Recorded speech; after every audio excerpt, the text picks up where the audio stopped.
Hola, ¿qué tal? Muy buenas noches. Tengan todos ustedes. Sean bienvenidos a esta sesión del ciclo de conferencias que ofrece el Colegio Estatal de Profesionales de Enfermería de Jalisco. En esta sesión tenemos a una ponente muy especial, la maestra Aida Gabriela Anaya Flores. Ella es licenciada en nutrición por la Universidad de Guadalajara, es maestra de nutrición clínica por la Universidad del Valle de México, Campus Zapopan. Cuenta con un diplomado en nutrición deportiva y actividad física por la Universidad del Valle de Atemajac, Campus Guadalajara. Ha realizado el curso de nutrición deportiva Francis Holloway por la Federación Mexicana de Nutrición Deportiva.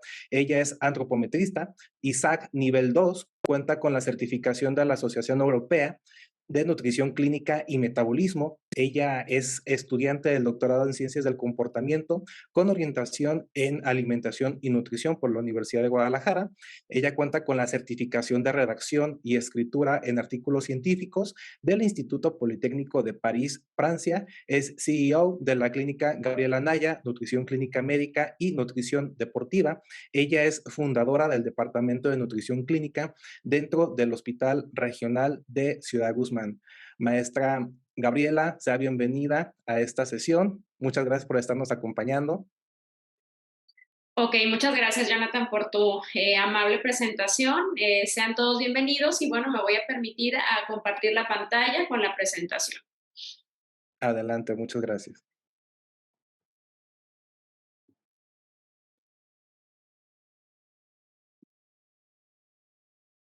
Ok, me gustaría que me apoyaran comentándome si ya se alcanza a ver la presentación por aquí. Se ve perfectamente. Ah, excelente. Bueno, buenas noches a todas y a todos. Pues es un gusto saludarlos en esta noche de marzo, ya de los últimos días del mes. Y bueno, vamos a platicar el día de hoy de un tema muy importante. Voy a tratar de resumirles en esta conferencia las partes más importantes del tratamiento de los pacientes que viven con diabetes, sobre todo que usan insulina, ¿no? Hablaremos acerca de algunos mitos, algunas realidades, algunas tecnologías para el control de la diabetes que vale la pena que todos vayamos conociendo, ¿no? Entonces, bueno, la conferencia, pues bueno, tiene estimado un tiempo de 1 hora, entonces, pues bueno, vamos a tratar de irnos en tiempo, ¿no? Entonces, bueno, el título es efectivamente Alimentación en el paciente con diabetes insulino dependiente. Bueno, probablemente esta conceptualización a lo mejor ustedes ya la conocen, digo, aquí probablemente nada más está enfermería, pero bueno, quizá nos acompañe gente de otras carreras. Entonces, bueno, ¿qué es la diabetes? La diabetes, pues bueno, es una enfermedad metabólica crónica que se va a caracterizar por los niveles de glucosa en sangre o azúcar en la sangre elevada. En este sentido, pues vale la pena que cuando nosotros explicamos a los pacientes algo que se hace mención es que busquemos que los pacientes les hablemos con palabras sencillas que nos puedan entender en un lenguaje coloquial. Claro que si estamos a lo mejor entre personas que tengan quizá un nivel donde nos vamos a presentar en algún congreso, pues bueno, ahí ya sí vale la pena que a lo mejor utilicemos otras palabras, ¿no? Entonces, bueno, con el tiempo, el tener la glucosa elevada tiene daños vasculares. De hecho, miren como dato curioso, el tema de la demencia en pacientes que viven con diabetes es precisamente este daño microvascular a nivel cerebral. Entonces, la demencia por este daño de los vasos sanguíneos es muy común en los pacientes que viven con diabetes. Puede tener daño en los vasos sanguíneos, puede tener daño en los ojos, en los riñones y en los nervios. La más común es la diabetes tipo 2. Generalmente esta se suele dar en adultos. Esto se produce cuando el cuerpo tiene una resistencia a la insulina o no produce suficiente insulina.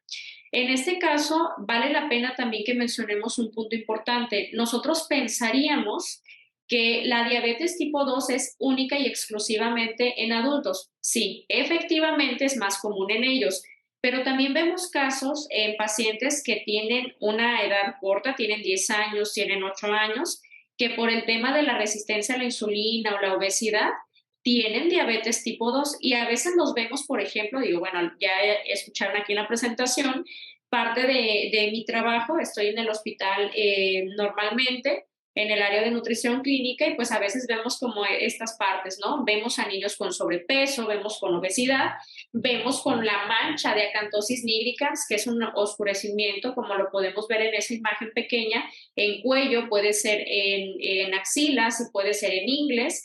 Entonces, lo clasifican en el diagnóstico como diabetes tipo 1. Nosotros pensaríamos entonces que por tener 10 años tiene diabetes tipo 1, pero no es así, ¿sí? La diabetes en realidad puede dar a cualquier edad la tipo 2, ¿sí? Entonces, este es un punto importante. Para esto, pues bueno, necesitamos conocer que existen diferentes variantes de diabetes.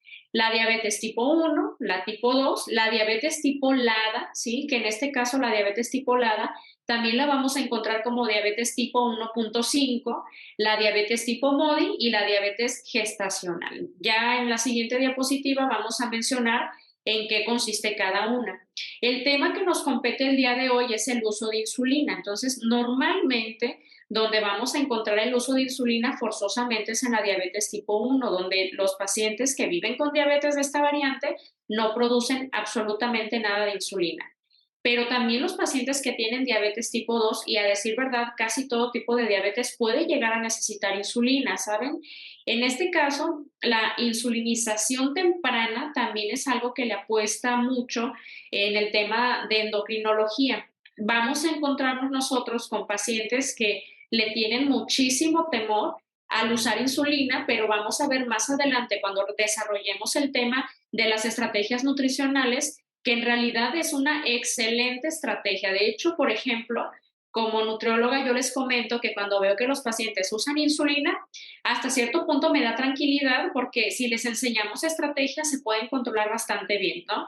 Entonces, diabetes tipo 2 puede llegar a necesitar insulina y no precisamente porque el paciente cada vez esté peor. De hecho, cosas que, bueno, me da gusto que ya no se escuchen tanto, pero algo que escuchaba hasta hace no tanto es que a veces hasta el área médica, ¿no? Digo, bueno, yo trabajo con muchos médicos y son parte de mi equipo y también los necesitamos, pero es como para ponerles un ejemplo, donde les decían, es que si no se cuida, señor o señora, va a usar insulina. Entonces, el usar insulina, la persona lo sentía como una amenaza, como de, no, es que está tan grave que ya hasta usa insulina, como si en realidad eso fuera como el desenlace catastrófico, cuando en realidad no es así. Hay pacientes que nosotros los vemos al inicio de la diabetes tipo 2 excelentemente controlados con metformina, con otro tipo de hipoglucemiantes orales, pero bueno, llega el punto en el que ya el páncreas cumplió esta función, en el que ya la producción de insulina, pues la reserva ya no es tan adecuada, ya no se controlan tan bien y llega el momento en el que es importante incluir la insulina y a veces no tiene nada que ver con que el paciente esté más o menos descontrolado, ¿sí? Entonces, aquí esto se los explico para que nosotros pues no caigamos en asustar a los pacientes. No, ¿sabe qué? Si usted no se cuida, se va a poner insulina. Entonces, no, es una estrategia buena, nos puede ayudar a controlarnos perfectamente bien, ¿sí? Entonces, aquí vamos a explicar a continuación de qué se trata cada uno. Bueno, la diabetes tipo 1, pues es una enfermedad autoinmune. A decir verdad, es importante que sepamos que como la gran mayoría de las enfermedades autoinmunes, todavía no se sabe con certeza una causa exacta. Si hay enfermedades autoinmunes que ya tienen todo este tema de la fisiopatología bien establecida, pero hay algunas que no tanto. Exclusivamente en la diabetes tipo 1 pasa algo similar. Todavía no se sabe con certeza. Hay diferentes hipótesis que apuntan a qué pudiera ser la que está causándolo, ¿no? Por ejemplo, el bajo peso al nacer, esa es una de ellas, ¿no? Entonces, el hecho de otros factores ambientales también. Entonces, mire, la diabetes tipo 1 es una enfermedad crónica que se va a caracterizar porque el páncreas pierde la capacidad de generar la insulina, que es la hormona que regula la hiperglucemia o la elevación de azúcar, y por este motivo las personas con diabetes tipo 1 requerirán la administración de insulina por el resto de su vida. En el caso de la diabetes tipo 2, este es el más común, como lo mencionaba anteriormente, siendo hasta 10 veces más frecuente que la diabetes tipo 1 y la característica principal de esta enfermedad es la presencia de niveles de glucosa elevados debido a la resistencia a la insulina, ¿sí? Entonces, bueno, la resistencia a la insulina la mencionamos como constantemente en esto, pero tenemos que revisar a qué nos referimos. Bueno, ¿cómo se puede diagnosticar una resistencia a la insulina? Nosotros tenemos que tomar en cuenta que tenemos que solicitar glucosa en ayuno y tenemos que solicitar la insulina basal. Con estos dos parámetros, tanto glucosa en ayuno como insulina basal, se saca un parámetro que se llama índice HOMA. La puntuación depende del laboratorio, aunque bueno, a pesar de que no debería de variar tanto, depende del laboratorio. Cuando el índice HOMA sale con una puntuación mayor a 2.5 o 3, automáticamente ya nos ubica como resistentes a la insulina. Aquí también, para que no se conflictúen tanto, pueden mandar a hacer directamente al laboratorio las cifras de índice HOMA y se los arroja, ¿sí? Si no, también hay muchas calculadoras en internet donde si el paciente tiene insulina basal en ayuno y tiene la glucosa en ayuno, meten estas cifras en la calculadora y los arroja automáticamente. Más o menos para que se den una idea, a pesar de que eso lo traigo así como un poquito más adelante, de manera anticipada les digo, y eso es algo que yo siempre hablo en las diferentes conferencias o clases que me ha tocado dar en diferentes escenarios, les digo, bueno, es que una cosa son los rangos de referencia del laboratorio, pero lo que tenemos que saber es hasta dónde somos permisibles que estén, ¿sí? Les voy a poner un ejemplo muy claro. Si nosotros vemos que las cifras de glucosa, porque me ha tocado en algunos laboratorios, que dice que la glucosa tiene que estar entre las cifras de 65, me ha tocado, o 70, hasta 110. La realidad es que yo no esperaría encontrar a alguien ni en 65 ni 70, ni tampoco en 110. ¿Por qué razón? Una glucosa baja se considera a partir de 80, pero en 80 no hay síntomas. Los síntomas se inician a partir de 70. Por lo tanto, aunque el laboratorio diga esta parte, yo no espero encontrar a alguien tampoco en 110, porque se supone que una persona sana, que está haciendo a lo mejor un tema de alimentación adecuado, a lo mejor le esperaría encontrar un 85, un 90, pero ya un 110, y si ven que el paciente tiene sobrepeso, tiene obesidad, no hace ejercicio, pues ese 110 a lo mejor si ustedes le piden una insulina basal y le sacan el coma, probablemente ya sea insulino resistente, ¿sí? Entonces hay que tomarlo en cuenta. Bueno, la diabetes tipo LADA, que es la diabetes también conocida como 1.5, también es conocida como una diabetes autoinmune latente en adultos. Es un tipo de diabetes que la verdad es que todavía no está bien clasificada, ya que hoy en día o en este momento se están realizando muchas investigaciones para identificar las diferencias entre la tipo 1 y la tipo 2. ¿Sí? Aquí también hay muchas dudas, también incluso en la tipo MODY. Ahorita les explico como más a detalle por qué. La diabetes tipo MODY es uno de los tipos más comunes de diabetes y recibe también la denominación de la diabetes pues, juvenil o el nacimiento en la vida madura joven, adulto joven, y también conocida como diabetes del adulto de inicio juvenil. Aquí les digo, asociado a que de repente hay muchas dudas en la conceptualización de estos tipos de diabetes, se cometen muchos errores a la hora de diagnosticar. Anticipadamente también les digo, una vez hablando de este tema con un amigo, con un médico, me dijo, bueno, la verdad es que conocer la diferencia te ayuda, pero en realidad el tratamiento termina siendo como el mismo, ¿no? O sea, o insulina o hipoglucemiantes orales. Y pues hasta cierto punto tiene razón, ¿saben? ¿Ocasionas? Entonces tiene razón hasta cierto punto. Hay cosas que el tratamiento pues en realidad no va a ser tan diferente, pero sí es bueno que nosotros lo conozcamos. Por ejemplo, hay pacientes que tienen, no sé, 25 años y nosotros vemos su fenotipo y son personas que no tienen sobrepeso, que no tienen obesidad, incluso son visualmente delgados y que tienen diabetes. Entonces dices, oye, a ver, ¿no cubre las características de la diabetes tipo 2? Claro, hay excepciones de que no todos los pacientes que viven con diabetes tipo 2 tienen que tener obesidad, ¿verdad? O sea, también eso es importante aclararlo. Pero vemos gente adulta, joven, que no cubre un fenotipo de un paciente con tipo 2. De hecho, así como a manera anecdótica, una vez un conocido paciente, él era un deportista, ¿no? Entonces él entrenaba vóley, entonces era un paciente activo, le diagnostican diabetes, entonces él era un tipo MODY, pero finalmente su tratamiento terminó siendo insulina. O sea, a veces esa es la parte, ¿no? Es bueno conocerlo, pero el tratamiento probablemente no sea diferente. ¿Hay una diferencia nutricionalmente hablando en estos tipos de diabetes? Bueno, miren, hay algo importante.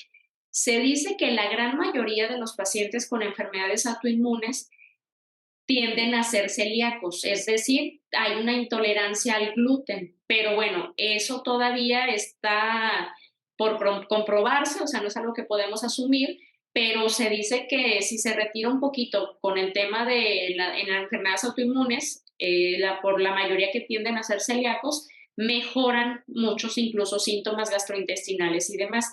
Eso sería lo mejor de los tipos de diabetes en tema autoinmunidad, quizá una diferencia, porque en realidad lo que vamos a ver más adelante es que con el uso de insulina, pues las estrategias son como muy similares. Y bueno, finalmente está la diabetes gestacional, que es un tipo de diabetes muy parecida a la tipo 2, pero que va a afectar a mujeres embarazadas que no padecían esta patología o esta enfermedad. El embarazo, pues bueno, supone un gran esfuerzo metabólico para el cuerpo de la madre, lo que en ocasiones puede conllevar a que este genere cierta resistencia a la insulina, ¿no? Entonces, bueno, aquí se hacen curvas a tolerancia a la glucosa y pues ahí ya se ve si hay riesgo, ¿no? Como todo, en los tipos de diabetes que tienen un carácter un poco más metabólico, por ejemplo, las tipo 2, que tienen que ver el hecho del sobrepeso, la obesidad, los hábitos, yo siempre les comento que de todos modos, aunque la diabetes gestacional tienda a ser algo transitorio, porque bueno, hay pacientes, mujeres embarazadas, que ellas pues aseguran que cuando tengan al bebé se les va a quitar, pero muchas veces no pasa, ¿eh? Muchas veces vemos que si la mamá se embarazó teniendo sobrepeso, obesidad, sus hábitos no son adecuados, pues entonces el tema de la diabetes gestacional, pues puede ser que la mamá termine teniendo diabetes después del embarazo, ¿no? Entonces también tenemos que cuidar como todos estos factores. Bueno, hay algunas definiciones de los estándares de atención en la guía de diabetes de 2023 que de esta parte les voy a mostrar algunas cosas de esta conferencia, ¿verdad? Entonces, estos son de la Asociación Americana de Diabetes, esta es la guía más actual, por allí la tengo, por si de repente luego quieren que se las pase, pues con mucho gusto, ¿no? Entonces, bueno, en los criterios aquí que muestran para poder detectar la diabetes o prediabetes en adultos, pues existe que se debe de reconsiderar la realización de pruebas en adultos con sobrepeso u obesidad o que tengan un índice de masa corporal mayor o igual a 25 o mayor o igual de 23 en individuos que sean asiático-americanos que tengan uno o más de los siguientes factores de riesgo: que tengan familiares de primer grado con diabetes, que sean de origen o raza étnica de alto riesgo, como afroamericanos, latinos, nativos, asiáticos, americanos y demás. Que tengan una historia de enfermedad cardiovascular, que tengan niveles de presión arterial alta, niveles de colesterol HDL menor a 35, triglicéridos mayor a 250. Aquí les voy a hacer así como una pausa para ir haciendo como algunos apuntes para el tema de esto en lo que compete al mundo de la nutrición. Miren, el índice de masa corporal es un parámetro que muchas veces nos puede dar algunos márgenes, pues no tan adecuados, o más bien no nos puede dar un resultado tan adecuado dependiendo de lo que tengamos nosotros enfrente, ¿no? Por ejemplo, hemos visto pacientes que tienen un índice de masa corporal mayor a 25, pero vemos que su composición corporal apunta más a que es músculo y no tanta grasa.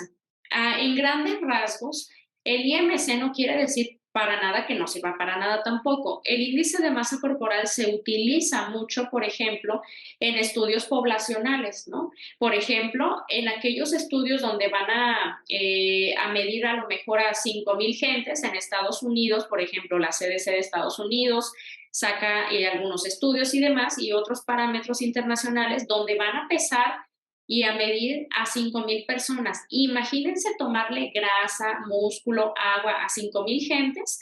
Entonces, cuando vemos estudios de grandes poblaciones, pues vemos que se utiliza el índice de masa corporal. Nosotros en nutrición lo sacamos para algunas estrategias nutricionales para ciertas enfermedades. Pero aquí yo les recomiendo que seamos muy atentos a derivar o qué sé yo, para que no confundamos que una persona con IMC de 30 a lo mejor tenga más músculo que grasa y que el IMC por eso esté elevado. Como otro punto también importante, el hecho del colesterol HDL. Miren, a pesar de que yo no soy muy fan de decir que un colesterol bueno es el bueno y otro es el malo, el HDL le vamos a poner ese sobrenombre, ¿no? Que es el colesterol bueno. Todos los seres humanos, la recomendación vaya es que el colesterol HDL esté arriba de 60. Nosotros en México no encontramos muy seguido, a pesar de que sí los hay, personas con HDL arriba de 60, más que en Europa por la dieta mediterránea. ¿Por qué razón? Bueno, por la calidad de la dieta que hay, ¿no? Pero también en México sí me ha tocado de ver HDLs hasta de 80, ¿no?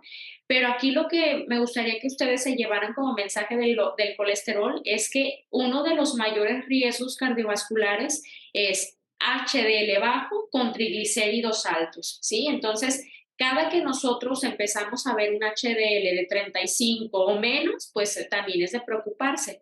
Hay estrategias, por ejemplo, como la incorporación de omega 3, entre algunas otras cosas, para propiciar que el HDL pueda subir un poco. Bueno, volviendo entonces a lo que estábamos hablando, cuáles son los criterios para la detección de diabetes o prediabetes en adultos que no tienen síntomas. Bueno, personas, por ejemplo, que tienen mujeres con síndrome de ovario poliquístico, que no hagan ejercicio, otras condiciones clínicas como resistencia a la insulina, como obesidad severa, acantosis nigricans, que lo hablábamos al comienzo, las personas con prediabetes, las personas que se les diagnosticó diabetes gestacional. Para todas las demás personas, las pruebas deben comenzar a los 35 años. Y si los resultados son normales, las pruebas pueden repetirse en intervalos mínimo de 3 años con la consideración de las pruebas más frecuentes según los resultados iniciales. Personas con VIH también, ¿sale? Bueno, la detección basada en el riesgo de diabetes tipo 2 o prediabetes en niños y adolescentes asintomáticos en un entorno clínico se debe considerar la detección en jóvenes que tienen sobrepeso o que tengan mayor o igual a un percentil 85 u obesidad en el percentil 95 mayor o igual y que tienen alguno o más factores de riesgo, ¿verdad? Por ejemplo, antecedentes maternos de diabetes durante la gestación, antecedentes familiares tipo 2, la raza o el origen étnico y los signos de resistencia a la insulina, ¿sí? Por ejemplo, hay una frase que de pronto pues es una muy buena frase porque de repente los pacientes que tienen papás con diabetes dicen, oye, mi mamá o mi papá tiene diabetes, ¿yo puedo tener diabetes? Digo, bueno, tú tienes esa parte de que tus papás tienen diabetes, pero tú finalmente terminas jalando el gatillo, ¿no? O sea, tienes esa parte, pero tú sabes si lo desencadenas o no con el tema del estilo de vida, ¿no? Entonces esa parte también se tiene que considerar.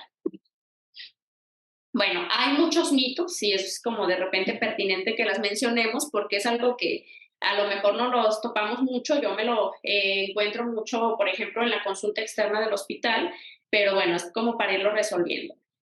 Una es que le dio diabetes por un susto a la persona, ¿no? Entonces, falso o verdadero, pues bueno, falso, ¿verdad? Esto suena así como a lo mejor algo que ya podemos medio entender un poco. Sin embargo, la persona pudo haber tenido ese factor de riesgo por los hábitos y todo eso, y esto pudo haber sido un detonante, pero no quiere decir que sea la causa principal, ¿no? Pero de que dé por un susto como causa primaria es falso, ¿sí?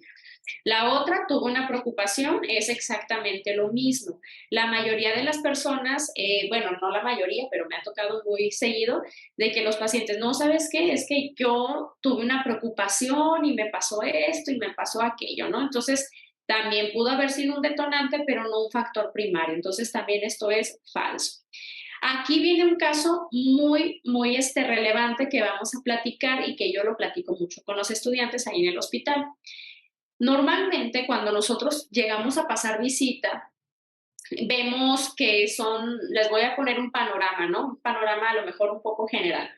Pacientes que tienen, no sé, 19 años y que lo ves con composición corporal visualmente normal, y que están hospitalizados y traen la glucosa alta, ligeramente alta, ¿no? Traen 140, 180. A veces los estudiantes cometían el error de decir, ¿tiene diabetes? Bueno, ¿tiene diabetes sí o no? Bueno, aquí es importante que sepan que hay algo que se llama respuesta metabólica al trauma.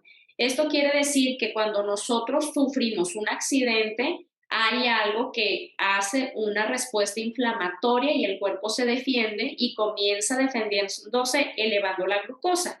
¿Cuáles son los niveles tolerables sin conocerse con diabetes en una fase aguda? De hecho, como un diagnóstico nutricional, hasta cierto punto lo ponemos como elevación de glucosa por fase aguda. Nosotros, después de un politraumatizado, después de un accidente, tenemos que saber que si el paciente se le elevó la glucosa de 140 o hasta 180, es una elevación de glucosa aguda por la respuesta metabólica al trauma. Esto quiere decir que cuando el paciente empiece a bajar sus niveles de inflamación a nivel celular y a nivel todo, la glucosa tiene que bajar. Pero también les voy a presentar otro escenario. Hay pacientes que tienen todos los factores de riesgo para tener diabetes tipo 2, les pasa un evento de este tipo y la glucosa ya la traen en 400, 500. Esos pacientes pudieron sí desencadenar diabetes, pero porque también ya tenían un factor predisponente para desarrollarlo, ¿sí? Entonces, en una fase de hospitalización, en una fase de trauma, sí es importante que sepamos que hay una elevación de glucosa por fase aguda sin necesariamente conocerse el paciente con diabetes, ¿no? Entonces, ahí es un punto, pues, importante que también nosotros tenemos que conocer. Vamos a ver. ¿Cuáles son los rangos de glucosa, azúcar en ayuno ideales? Bueno, aquí les decía yo de los rangos de referencia. ¿De 70 a 90 está adecuado? Bueno, sí o no, pero les voy a decir como punto importante. Recuerden lo que les mencionaba hace un momento. Una hipoglucemia se considera a partir de 80, pero en 80 regularmente no suele haber síntomas. Normalmente empieza a haber síntomas con 70. Si es una persona, miren, sana, no tiene diabetes, ni mucho menos, entonces esta persona que vive con diabetes, que no tiene diabetes, perdón, puede andar con la vida con 70 sin tener a lo mejor síntomas y no pasa nada, pero estaría mejor entre 85 a 90. Sospechoso, bueno, de 93 a 110. Fíjense que a manera de experiencia también, yo siempre les comento así como algo a la gente, ¿no? A los pacientes, le digo, miren, ¿cuánto traía de azúcar? Porque muchas personas cometen como, yo sí lo veo como un error, la verdad, de ir con el doctor y quedarse con el hecho de, no se preocupe, está todo bien, pero la verdad es que yo sí veo muy valioso que pregunten cifras, ¿sí? Porque a lo mejor el médico general dijo que con 108 estaba perfecto, pero le digo, bueno, el médico le dijo en la consulta que 108 está perfecto, pero si usted le lleva ese 108 a un endocrinólogo, seguramente le va a explorar algo. Entonces, no se trata de que le tratemos de buscar enfermedades a los pacientes, pero también hay que ver cuáles son los factores de riesgo que está presentando la gente. No hace ejercicio, sus hábitos no son muy saludables y me llega con 108 y tiene obesidad o sobrepeso, aguas, ¿no? Entonces, en un paciente que no se conoce con diabetes, pues de 93 o 95, 110, hay que tener en cuenta esta parte. La glucosa, o digo, la diabetes se diagnostica con 126 de glucosa en ayuno o una hemoglobina glucosilada de 6 o 6.5, 6.5 mayormente, que es la que mide la glucosa en 3 meses, ¿no? Entonces hay que tomarlo pues en cuenta. Bueno, ahora vamos a entrar un poquito más a dar esta definición del tema de la insulina y demás. Miren, les quise mostrar esta imagen porque, bueno, nosotros tenemos que saber que existen diferentes tipos de insulina. Probablemente ustedes ya las conocen. Pero también el objetivo de esta charla es a lo mejor enseñarles cosas que probablemente no habían visto antes o cosas que son hasta cierto punto novedosas. A lo mejor esto ya no está novedoso, pero bueno, yo tengo ya conociendo esta parte desde hace tiempo. Si ustedes se fijan, las plumas de insulina regularmente tienen un color, igual que los frasquitos. ¿Para qué es este tipo de colores en las insulinas? Bueno, hay muchos pacientes que o no ven o que ya están en otro país, por ejemplo, o no saben leer.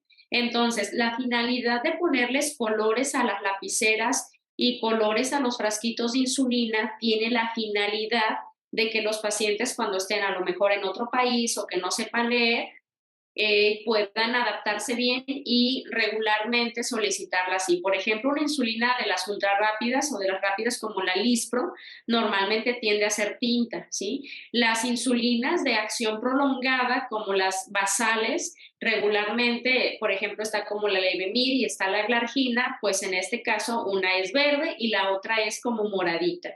Entonces, en esta parte de esta diapositiva, pues bueno, el objetivo que es que ustedes se lleven de mensaje que existen tanto insulinas inyectadas en pluma, pero también las inyectadas normales del frasquito, ¿sí? Entonces, esto es así como un dato curioso, que nosotros revisemos que las plumas y los frasquitos tuvieron la finalidad de que los pacientes conocieran, por ejemplo, yo aquí en el consultorio tengo plumas vacías de diferentes colores también para enseñarles esta parte pues a la gente, ¿no? O sea, que nosotros lo tengamos como en consideración. Entonces, aquí vienen otros colores, pero también algunos tipos de insulina. La rápida, la intermedia, están las Lispros y están las Glarginas, que son como las de larga duración, ¿no? Como un dato curioso, por ejemplo, la rápida y la intermedia, que es la rápida a secas, son dos de las insulinas que se pueden mezclar en la misma jeringa. Sin embargo, en las casos, por ejemplo, que da la Lispro sola o la Lispro con protamina, que es una mezcla, digamos, que entre rápida e intermedia, la que es más lechosita, la del frasco que también es tinto, nada más que tenemos que saber eso. Está la Lispro sola y la Lispro con protamina y el efecto es diferente porque la Lispro con protamina va a tener un efecto en el que me la voy a inyectar y va a ser pues el efecto de una intermedia también, ¿sí? Entonces, las de larga duración o las basales son como la Lantus, ¿no? Que en este caso a veces a nivel hospitalario son las que se suelen, pues ver más. Entonces, bueno, aquí nosotros vemos de los tipos de insulina cuál es la ultra rápida y su comienzo, que es a los 10 minutos y su pico mayor está entre 1 y 2 horas y su duración es hasta de 3 a 4 horas, ¿verdad? ¿Cuáles son algunas otras formas de denominarlas? Están los análogos de rápida o Lispro y ahí están algunos nombres comerciales. También está la rápida que inicia a la media hora y a veces esta es una de las razones por las cuales los médicos, por ejemplo, le dicen, no, ¿sabes qué? Primero inyéctate y te esperas media hora para comer, ¿sí? Entonces, dura de 2 a 3 horas, su tiempo de duración en el organismo es de 4 a 6 horas y pues a veces se le conoce como la rápida cristalina, regular o neutra. En el caso de la rápida cristalina o la palabra cristalina lo encontramos mucho con los pacientes. A veces cuando le preguntamos, ¿de cuál insulina se pone? Pues es una cristalina. O a veces te dicen el color, no se acuerdan del nombre, pero te dicen, es una tinta. Entonces, pues ya ahí más o menos nos damos una idea de qué tipo de insulina está usando. ¿Sí? Ahí viene cómo son algunos nombres comerciales. En el caso de la intermedia, ¿sí? El efecto inicia a la hora y media, su pico máximo es de 5 a 7 horas, duración de 18 a 24 y se conoce también como NPH o lenta y ahí vienen sus nombres comerciales, ¿sí? En este caso, la insulina intermedia es una insulina que es para que dure su efecto de 24 horas. Normalmente se pone regularmente 2 veces al día, en la mañana y en la noche, para que cubra las 24 horas, que es una acción muy similar a lo que hace la Lantus, que es una insulina glargina, que es de acción prolongada, que su comienzo es de 10 minutos, no hay picos porque es una insulina basal.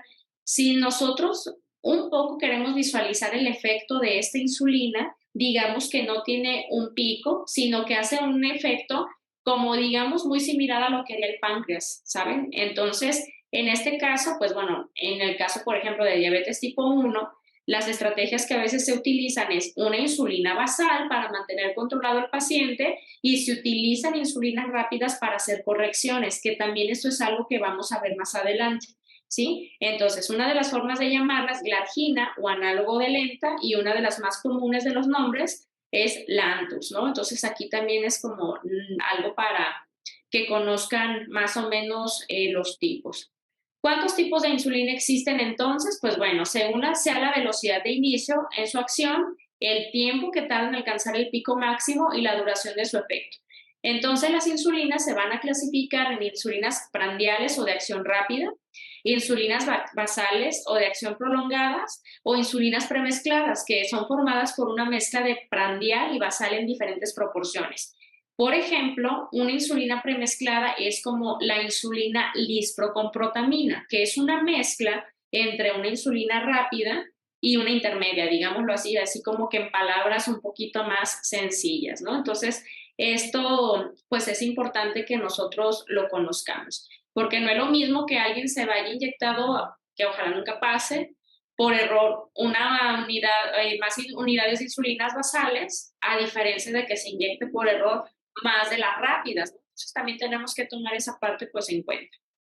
La insulina rápida necesita administrarse cada vez que se consuman hidratos de carbono. El objetivo es, pues por un lado, cubrir toda la glucosa que se genera tras el metabolismo de la digestión de los hidratos de carbono de los alimentos y además corregir posibles situaciones de hiperglucemia, que algo de lo que vamos a ver ahorita va a ser las correcciones. Aquí, una de las partes más a veces difíciles es la educación en diabetes en el paciente que se pone insulina, sobre todo en los pacientes con diabetes tipo 1. ¿Por qué razón? Bueno, inician muy niños, tenemos que educar a los papás, pero sí es importante que sepan, yo les digo, miren, encárguense en Amazon, en Mercado Libre, un estuchito para que la insulina la carguen a todos lados donde salgan con la persona o si ya es un adulto joven, empoderamos a los niños para que sí, o a los adultos jóvenes o adolescentes para que se hagan las correcciones de ser necesario, ¿no? Entonces, a veces el tema es que la persona piensa, sobre todo en diabetes tipo 1, que con lo que se pusieron de insulina rápida en el desayuno, ya van a aguantar con esa durante todo el día. Bueno, sí van a aguantar con esa si es que ya no comen carbohidratos, pero si sí comen carbohidratos, pues necesitamos primero ver cuánto traigo de glucosa previa para ver si necesito primero bajarme esa azúcar alta y además sumarle la cantidad de insulina que me prescribió el médico y así lograr las metas. Bueno, suena un poquito ahí complejo, pero es sencillo y les digo, esta sesión que estamos dando pues es solo una partecita, una pincelada, porque como todo proceso de aprendizaje lleva un tiempo, ¿no? Entonces nos vamos de paso a pasito hasta que ya se le enseñan todas las estrategias y los pacientes se controlan perfectamente bien usando insulina, ¿no? Entonces, cada que vamos a comer carbohidratos, necesitamos ponernos insulina, pero primero revisando cuánto traemos de glucosa. Entonces, yo necesito cargar el glucómetro a todos lados. Bueno, lo ideal es que si tengo diabetes tipo 1, sí.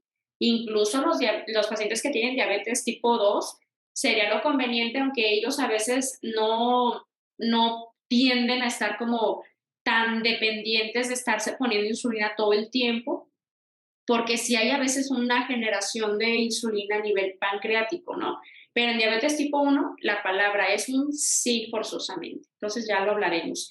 Bueno, aquí están los análogos rápidos, que si se fijan, bueno, nosotros tenemos que colocarnos insulina regularmente cada que vamos a desayunar, comer y cenar, y la insulina rápida, su efecto mayormente tiene mayor injerencia con los carbohidratos.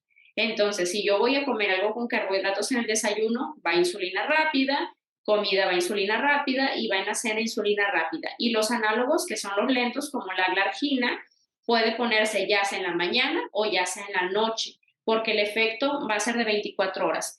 ¿A qué hora se tienen que poner la insulina glargina? Bueno, depende. Hay gente que le funciona en la mañana y hay gente que le funciona ponérsela en la tarde.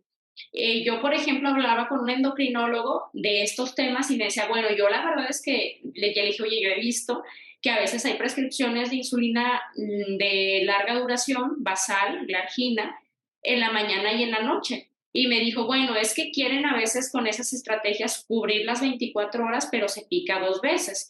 Mejor que se ponga la cantidad que tiene que ser, ya sea en la mañana o en la noche, y ya le cubre todo el día.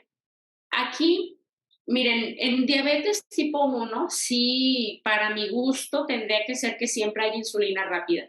A veces en los pacientes que tienen diabetes tipo 2, la insulina que se ponen solamente es la insulina que es de larga duración y con eso están perfectamente bien controlados.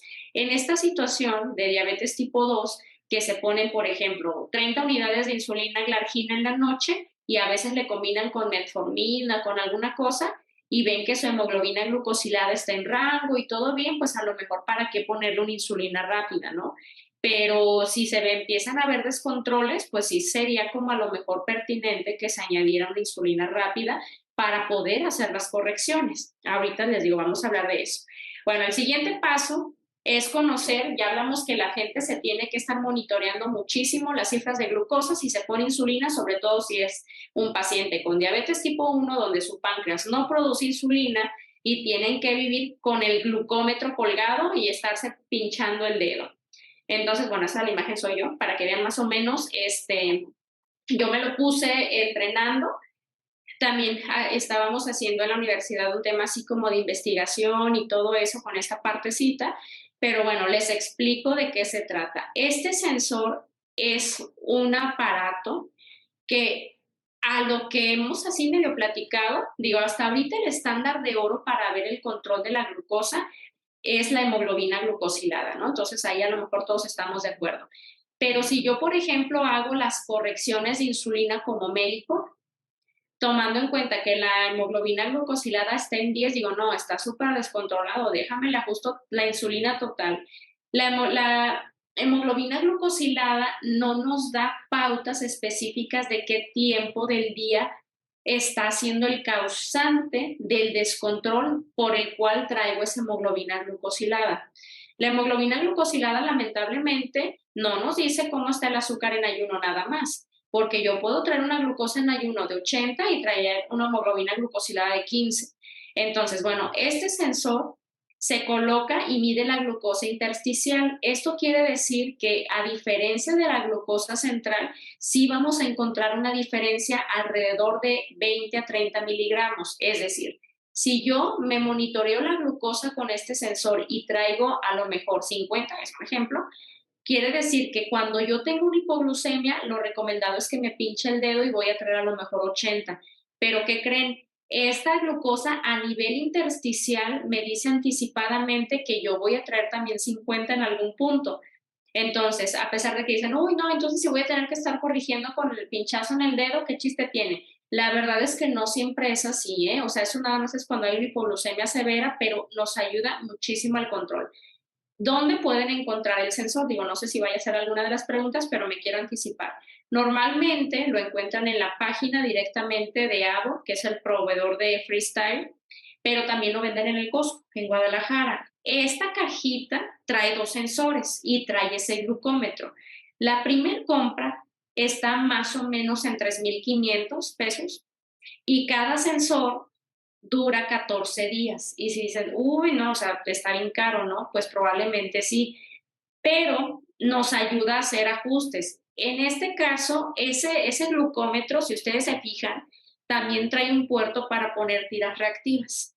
Entonces, cuando yo a lo mejor ya no quiero ahorita usar el sensor, puedo comprar tiras reactivas y en esas sí las venden en Farmacias Guadalajara. Pero dura 14 días, se pueden, es como una engrapadora, pero la aguja absolutamente no duele nada y hay venta de solamente una ruedita, ¿sí? O sea, esa ya la pueden encargar en línea o en el Costco, solo venden de dos. Entonces, una primer compra, pues sí está cara, ya cada sensor cuesta como 1,000 y tantos, pero en diabetes tipo 1 es una maravilla, ¿no? Entonces, ahora ya que hablamos como de los precios y todo esto, bueno, vamos a hablar más o menos cómo es el control.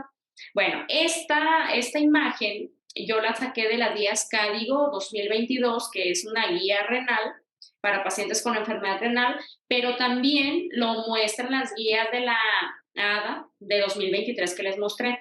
Bueno, en este caso nos dice este sensor cuánto tiempo estamos en rango. Lo que nosotros vamos a monitorear en este sensor es cuánto tiempo, cuántas son las cifras que yo quiero que diga que estoy bien. Entonces yo digo, bueno, yo siempre mi control es que yo esté siempre entre 80, bueno, por ejemplo, 90 y 120. Quiere decir que cualquier cifra por debajo de 90 me va a marcar como que está un poco baja y mayor a 120 como que está un poquito alta. Entonces les dice el tiempo en rango y ya les va sacando como más o menos un promedio como si fuera una hemoglobina glucosilada. El objetivo es que se pase en el sensor, el glucómetro, que también lo pueden descargar de su teléfono. Yo, por ejemplo, casi nunca usé el sensor, yo siempre lo traigo del celular y ya el tiempo, entre más estén pasando en el sensor, les va diciendo cuáles son los talones de Aquiles de sus tiempos, incluso de comidas, donde yo digo, ¿sabes qué? Este paciente estoy viendo que su azúcar está más tendiente porque hay una gráfica, está más tendiente a ser elevada en la mañana o después de desayunar. Ok, entonces voy a corregir la insulina a esta hora un poco, o voy a hacer esta estrategia, o a lo mejor está amaneciendo con el azúcar muy alta y la insulina basal se la está poniendo en la noche, voy a hacer ajustes solo en la basal. Entonces, les ayuda a hacer ajustes más precisos a que solo nos basemos en la hemoglobina glucosilada. Lamentablemente, y yo lo entiendo, pues no tenemos otra alternativa más que la hemoglobina glucosilada porque es como más barata, ¿no?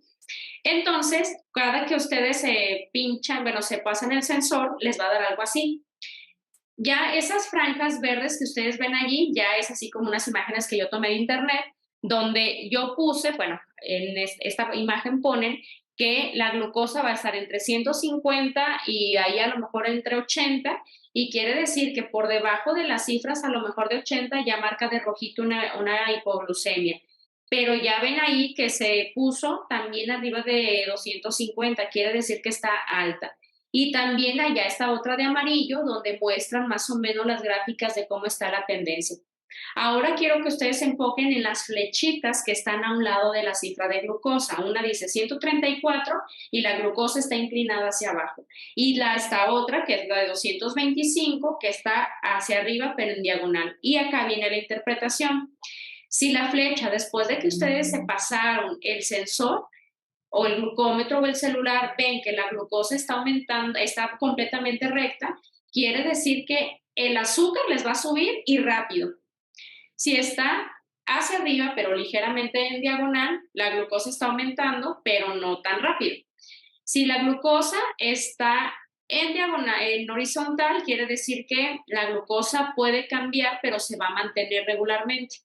Pero ¿qué creen? Si ustedes, por ejemplo, tienen la flecha hacia abajo completamente y traen 80 de azúcar, hay que anticiparnos a tener algo preparado para comer porque el azúcar va a bajar rápido, ¿sí? Entonces hay que tomarlo en cuenta.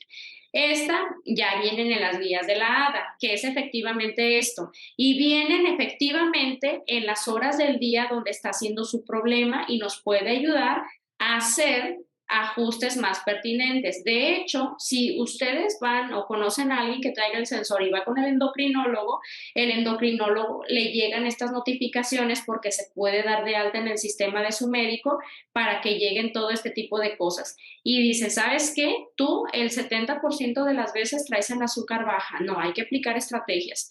Traes el azúcar en rango, excelente. Pero si esta franjita verde vemos que está en rango, pues quiere decir que pues vamos bien.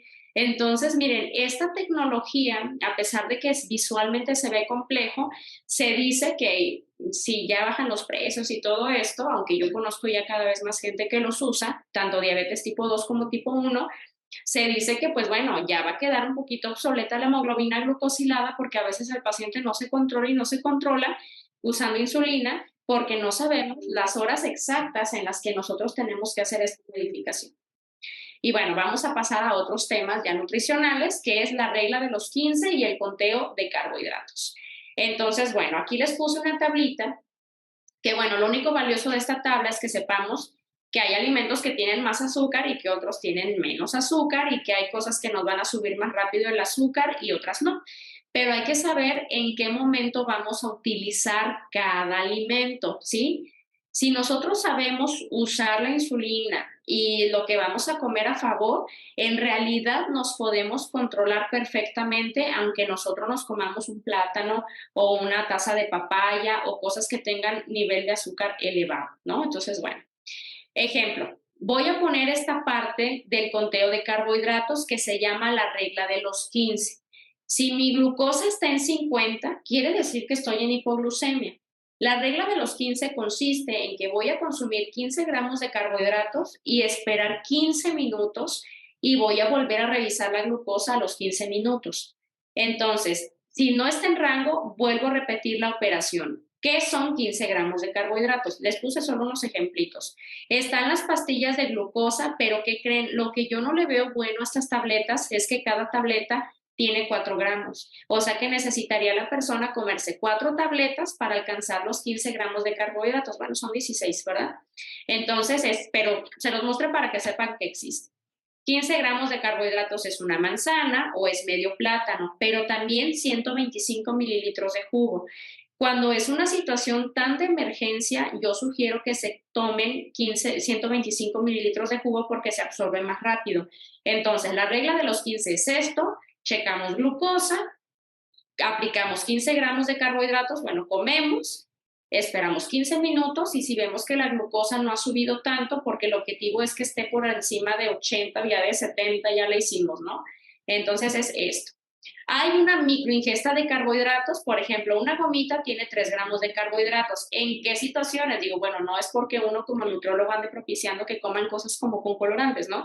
Pero a veces son estrategias. Imagínense que la persona ya está esperando que le vayan a servir su plato porque fue a un restaurante, se pasa el monitor de sensor y veo que traigo, traigo probablemente 80 y yo ya empecé a tener un poquito de síntomas. Una gomita me sube más o menos de 3 gramos de carbohidratos, me sube alrededor de 5 miligramos a 10 de glucosa en sangre. Entonces, a lo mejor para un tema de esperar en lo que me sirve la comida, son estrategias que son tomadas de un libro, que también se los voy a mostrar, que es muy bueno, que enseña a las personas que van debutando con diabetes a todas estas estrategias para resolver las hiper y las hipoglucemias.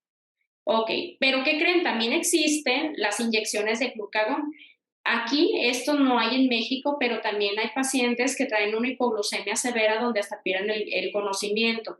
Por ejemplo, a nivel hospitalario se pone como la dextrosa, ¿no? Pero en el caso, por ejemplo, en Europa ya venden inyecciones de glucagón para que el paciente suban sus niveles de glucosa si es que perdió el conocimiento, ¿no? Entonces tenemos que saber que existen. Las causas más comunes de glucosa baja son infecciones de vías urinarias y también pérdidas de peso. ¿Por qué? Porque a lo mejor yo como paciente que vivo con diabetes, la insulina me la calcularon con un peso de 70 kilos. Pero como yo estoy con un plan de nutrición y quiero bajar un poquito de peso, a lo mejor perdí peso y la dosis de insulina ya me está quedando muy alta. Entonces hay que fijarnos o al revés, que estemos ganando peso y a lo mejor la dosis de insulina tiende a ser un poquito más bajita y no me voy a controlar. Entonces, infecciones de vías urinarias recurrentes, cuando veamos que el paciente no cede la hipoglucemia, aunque ya se aplicaron estrategias, vale la pena que pidamos un examen general de orina. Muy bien, vamos a hablar del factor de corrección. ¿Qué significa esto? Se refiere a la cantidad de glucosa que es capaz de bajar una unidad de insulina de acción rápida. Lo ocupamos cuando nuestros niveles de glucosa se encuentran por encima de los objetivos o metas y necesitamos corregir la hiperglucemia para evitar complicaciones. Por ejemplo, si tu factor de corrección es de una unidad de insulina por cada 50, significa que una unidad de insulina disminuye 50 miligramos de glucosa en sangre. Es decir, si yo traigo a lo mejor 200 de glucosa y me pongo una unidad de insulina, yo espero ya traer 150, pero vamos a hacer el cálculo un poquito más preciso. ¿Cómo se hace esto? Bueno, con insulina, por ejemplo, rápida, que es a veces la más común, vamos a pasar, bueno, desde el punto 1. Con insulina ultra rápida se usa la regla de 1800, que es una regla establecida. Se divide 1800 entre la dosis de insulina total en 24 horas, ¿sí? Para ser más precisos, también hay otra, que también les traigo un ejemplo un poquito más claro. Vamos a pasarnos al punto 2. Con insulina rápida se utiliza la regla de 1500. Se divide 1500 entre la dosis de insulina total en 24 horas. ¿Cómo es esto? Aquí ya está el ejemplo. Si yo me pongo 2 unidades de insulina glargina más 2 unidades de insulina rápida, precena, desayuno, comida y cena, entonces me pongo 2 unidades de insulina glargina más 6 unidades de rápida, 2 desayuno, 2 comida y 2 cena.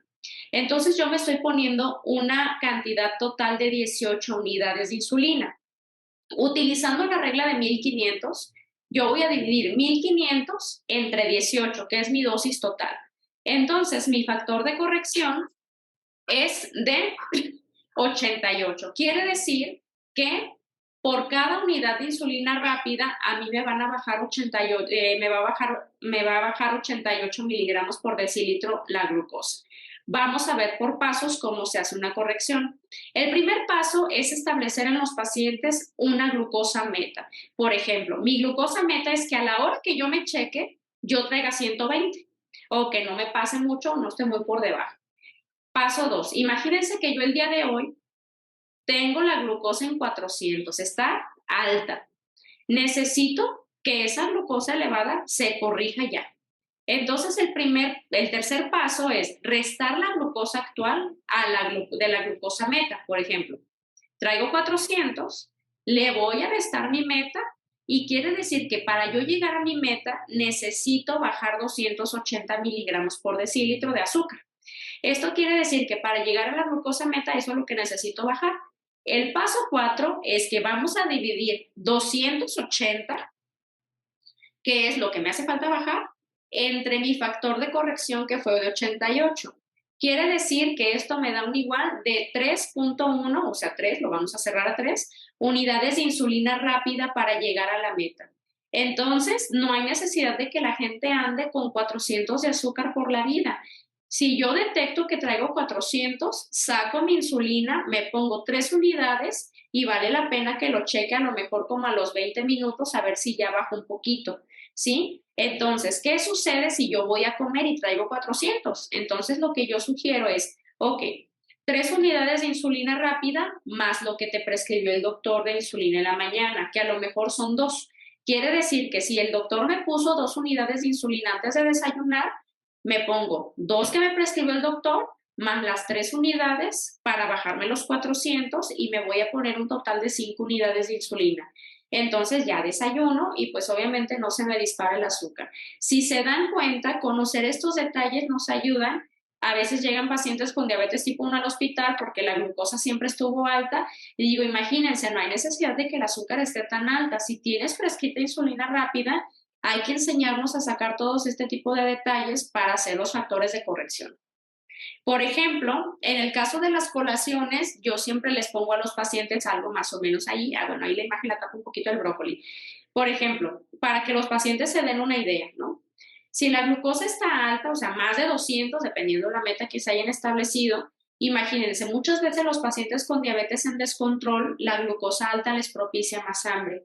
Yo siempre les digo, bueno, si tienes hambre, come, pero come cosas que no tengan carbohidratos para que no se te eleve más el azúcar, brócoli al vapor, jícama, pepino con cáscara, que sean verduras. Jícama y pepino son verduras. Entonces, si tú no tienes hambre, déjate, o sea, no comas nada y corrígete, ¿no? Si la glucosa está en rango, si yo me establecí que mi meta es de 120 a 140, bueno, ok, tengo hambre. Bueno, puedes comer algo también como si la trajeras alta, puede ser brócoli, jícama, pepino, pero si tú, por ejemplo, dices, ¿sabes qué? Quiero 15 gramos de carbohidratos o 30 gramos de carbohidratos, o si planeas comer carbohidratos, tienes que hacer una corrección, considerando más o menos lo que va a bajar, va a subirte el azúcar con cada uno de los conteos. Y la glucosa baja, menos de 70, lo que yo les mencionaba, aplicar la regla de los 15, ¿sale? Índice glucémico y diabetes, pues bueno, mide la cantidad de azúcar que tienen los alimentos. La manzana, pues bueno, por tener cáscara tiene más fibra y en el caso de la Coca-Cola o cualquier otro refresco, se pueden utilizar en ciertos casos de una situación de emergencia. El hecho de conocer la regla de los 15 nos permite que tengamos un control de cuánto nos va a subir el azúcar cuando traemos el azúcar baja. Imagínense, hay gente que trae 50, pero se toma medio litro de coca, pues ahora ya no la trae 50, ya la trae en 700, ¿no? Entonces, el hecho de que tengamos un control exacto de cuánto quiero que me suba, pues es mucho mejor. Y bueno, ahí vienen los índices glucémicos, miel, mermelada, y demás, pero yo siempre les digo, por ejemplo, el arroz blanco, las pasas, la sandía, tampoco tendría que ser algo completamente contraindicado si nosotros sabemos esta parte del conteo de carbohidratos y los factores de corrección.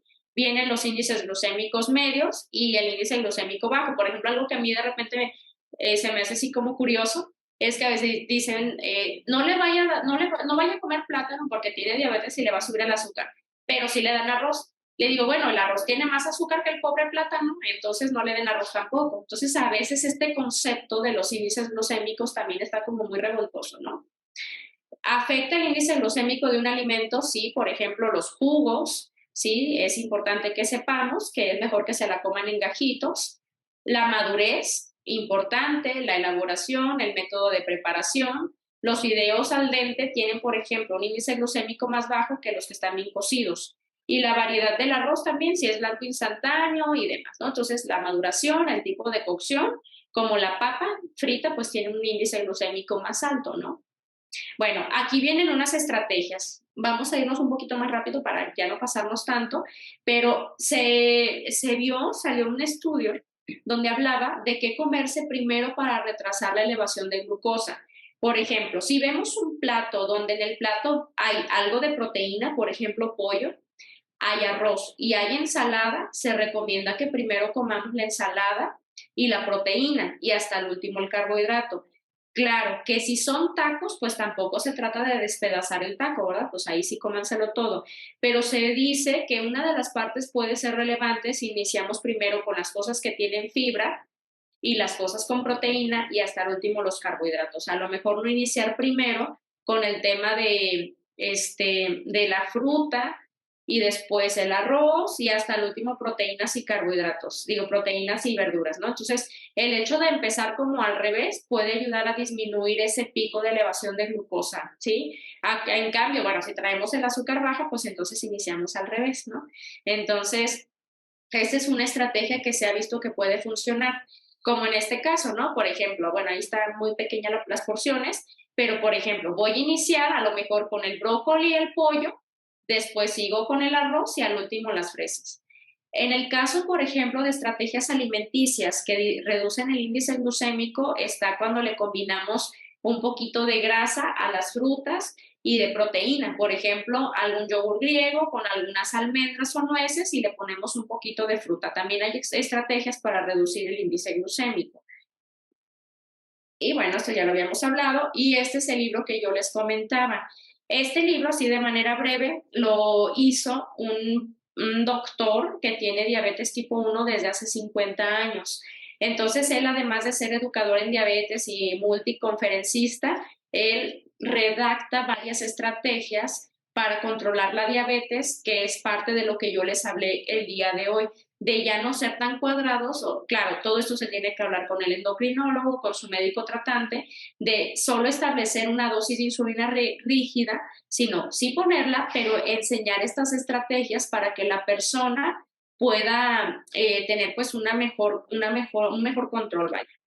Y bueno, ya llegando a la parte final, es importante que sepamos que los pacientes con diabetes sí es bueno que hagan ejercicio, sí es importante que sepamos, pero también enseñarles algunas estrategias. Por ejemplo, todos aquellos pacientes, les voy a hablar un poquito resumido de estas imágenes, todos los pacientes que tienen diabetes, todos los seres humanos, no nada más con diabetes, tenemos un almacenamiento de glucosa a nivel muscular. Sin embargo, en aquellos que viven con diabetes, cuando hacemos ejercicio de fuerza, lo que tenemos que enseñarles a los pacientes es que si hacen ejercicios de fuerza, probablemente la glucosa va a subir un poquito. Por lo tanto, la recomendación es que el azúcar antes de entrenar no esté demasiado alta. ¿Sí? Entonces, si la glucosa está por debajo de 90, se recomienda que se ingieran de 10 a 20 gramos de glucosa o de carbohidratos antes de comenzar el ejercicio, que equivale a una ración de fruta o un cereal. Retrasar el ejercicio hasta que la glucosa en sangre sea mayor a 90. Vigilarse atentamente para evitar futuras hipoglucemias, sobre todo si son ejercicios aeróbicos. Mayor a 90, hablamos que un rango óptimo normalmente son unos 120, pero si yo tengo 90 y no comí nada y voy a ir a correr o hacer ejercicio cardiovascular, de manera anticipada tengo que saber que la glucosa me va a bajar, ¿sí? Ahora, de glucosa inicial al ejercicio, cercana a los niveles. Por ejemplo, recomendados que es 90, ingerir 10 gramos de glucosa antes de empezar un ejercicio aeróbico, y los ejercicios anaeróbicos como de fuerza pueden iniciarse precisamente porque si yo inicio con 90 de glucosa y hago pesas, a lo mejor la glucosa va a terminar estando en 100, 120 y está bien. Algo como también dato es no inyectarse la insulina en la zona donde vamos a entrenar. Es decir, si yo tengo diabetes y me toca brazo, pues voy a mejor inyectarme en el abdomen o en las piernas. Porque cuando nosotros hacemos ejercicio de fuerza y me inyecté, si me tocó brazo y me inyecté en los brazos, la glucosa va a bajar. Ahora, si la glucosa está entre 126 y 180, se recomienda que se inicien los ejercicios aeróbicos y los anaeróbicos y sesiones de entrenamiento de alta intensidad pueden comenzarse, pero se tiene que tomar en cuenta que la glucosa en sangre se puede elevar. ¿Sí? Ahora, por otra parte, la glucosa inicial al ejercicio ligeramente por encima de los niveles recomendados, como de 182 o 270, si son aeróbicos, se puede iniciar. Anaeróbicos pueden comenzarse, pero se va a elevar la glucosa y a veces lo recomendado es que si son 270 o más, pues tenemos que tener cuidado porque la glucosa va a elevarse. En este último, la recomendación es que si está mayor a 270, si nosotros hacemos ejercicios de fuerza y la glucosa se empieza a elevar, producimos cuerpos cetónicos. Entonces, la recomendación es que sea un no. Aquí a veces es importante saber que a veces llega a ser recomendado hasta aplicarse un poquito de insulina, como los factores de corrección que expliqué, para que la glucosa baje, ¿sí? Entonces, se recomienda que todos los días caminen, que tengamos pausas activas, de 3 a 5 veces a la semana se pueden hacer ejercicios cardiovasculares y demás, ¿no? Y bueno, los ejercicios tienen que ser adaptados según la condición de la persona, como la natación o algunos otros. Hay pérdida de peso en diabetes en descontrol, tenemos que tener mucho cuidado con eso. Nosotros pensaríamos que el paciente, a veces el paciente con diabetes en descontrol es muy fácil ubicarlo. Por ejemplo, si nosotros tomamos en cuenta que cuando nosotros necesitamos realizar cualquier actividad es necesario obtener energía. La fuente para lograrlo de manera natural son los alimentos, pero en este caso, si ha desarrollado diabetes, las células no son capaces, son incapaces de obtener este combustible por medio de la comida. Ante la urgencia de conseguir energía, el organismo recurre a aquella que está acumulada de forma de grasa y músculo, provocando una pérdida de peso de hasta 5 kilos o el 5% de su peso corporal en el transcurso de 6 a 12 meses. Por lo tanto, la persona puede incluso comer mucho y puede seguir bajando de peso. Aquí, bueno, finalmente también decirles que en Guadalajara recientemente abrieron un centro de atención para pacientes con diabetes tipo 1, también para si conocen a niños y demás. Yo en el hospital he buscado la forma de que aquellos niños, porque cada vez tenemos más niños y adolescentes con tipo 1, que acudan o busquen la forma de llegar allí, porque no quiero tampoco ponerle de más, ¿verdad? Pero he visto en redes sociales que también les dan facilidades para adquirir los sensores, entonces pues vale la pena que sepamos que pues en Jalisco ya tenemos un centro de atención de diabetes tipo 1 y pues bueno, lo tuvo como idea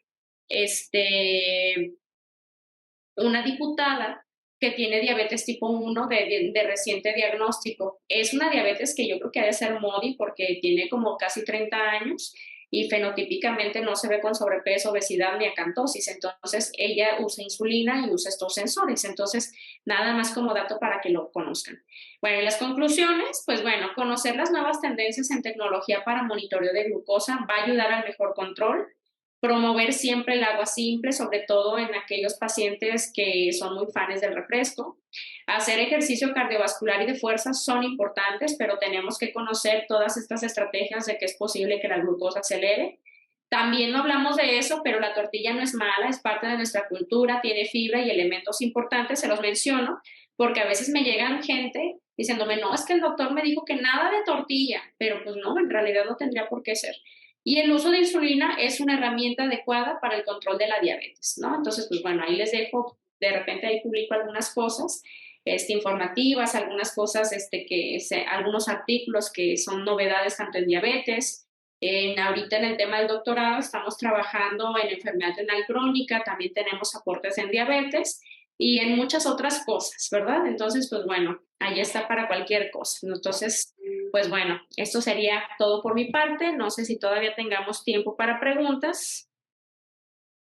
Estimada Gaby, muchas gracias por el tiempo que le has dedicado a la elaboración de esta presentación, dando tanto esclarecimiento sobre algunos mitos de esta enfermedad de la diabetes mellitus y me gustaría dar lectura a algunas preguntas y comentarios. Algunas fueron de alguna manera contestadas durante alguna de las diapositivas, pero de igual manera me gustaría externarlas por si quisieras hacer como algún complemento o alguna extensión adicional a lo que mencionabas en las presentaciones. Y dice, en tu experiencia clínica, ¿qué tanto modificó la pandemia el panorama epidemiológico en cuanto al incremento de casos de diabetes mellitus y la modificación a tratamientos más complejos?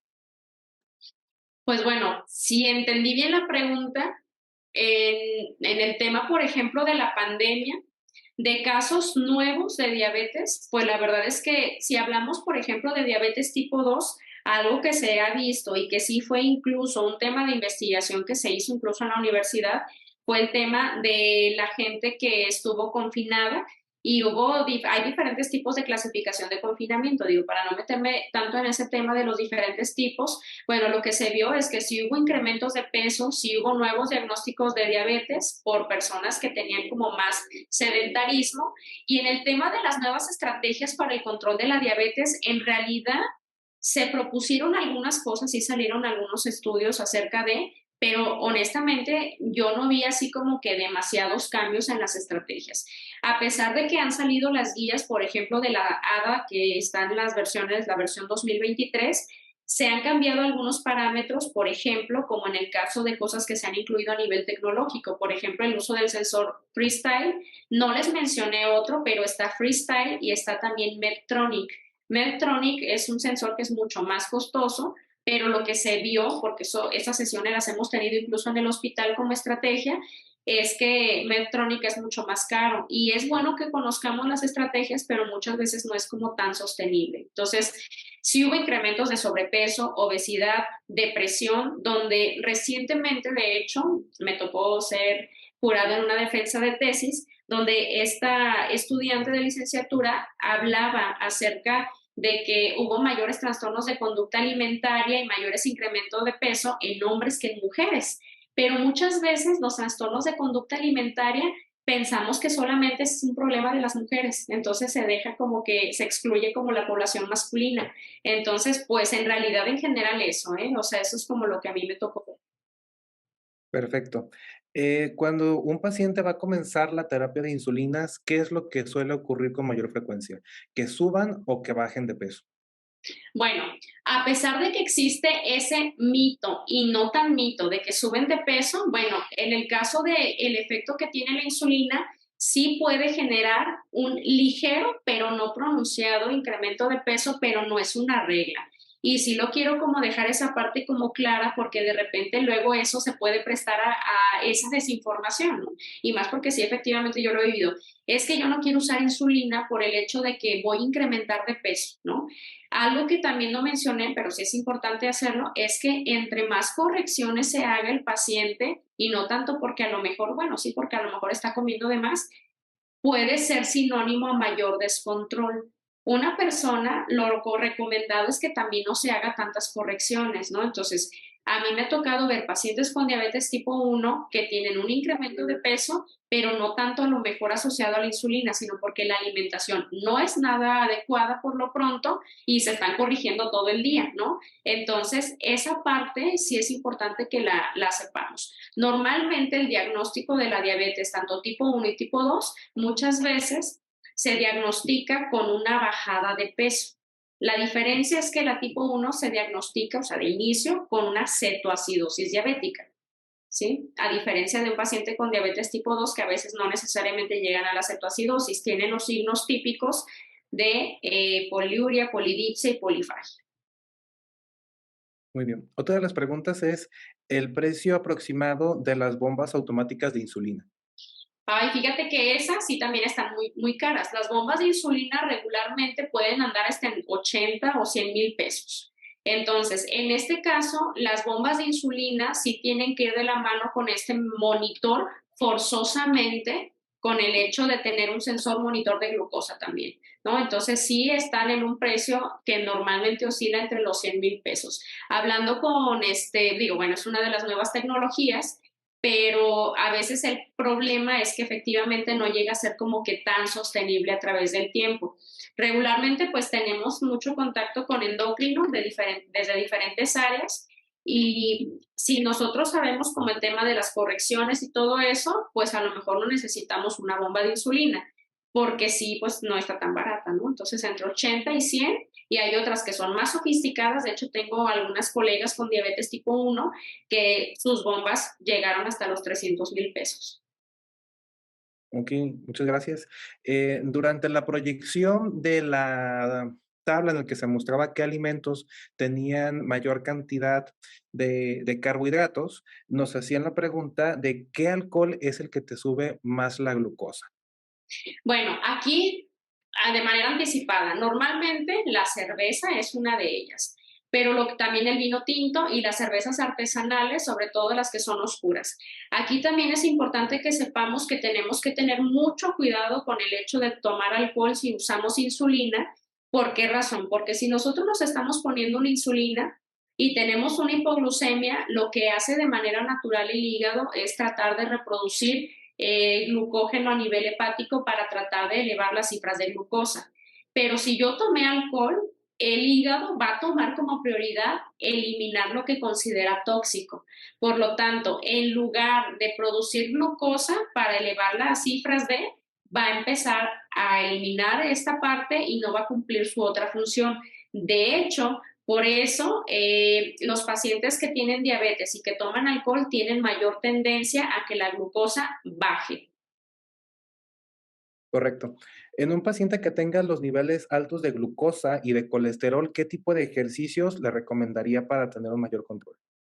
Bueno, en este caso, bueno, los que mencionaba, ¿no? Pero algo también en resumen es que los ejercicios que mayor pueden inducir al control de, pues a lo mejor el tema del colesterol y todo eso sí tiene que ver con un factor alimenticio, a menos de que sea una dislipidemia familiar que tenga tintes genéticos, ¿no?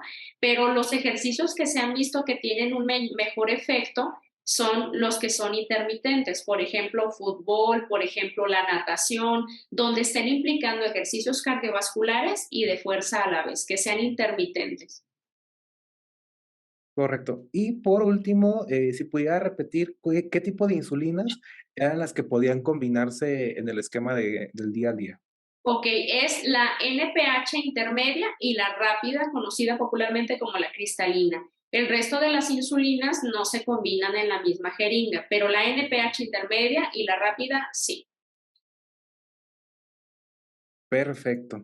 Pues muy bien, esos fueran todas las preguntas, todos los comentarios que nos dejaron a lo largo de la presentación y pues bueno, agradecerte nuevamente el hecho de que pudieras estar en esta sesión del ciclo de conferencias. En breve te estaremos haciendo llegar tu constancia y pues agradecerles a todas las personas que nos pudieron estar sintonizando en vivo y que nos estarán viendo posteriormente en la retransmisión. Ok, bueno, muchas gracias por la invitación y espero que les haya servido esta información a todos. Muchísimas gracias y que pasen muy buena noche. Buenas noches.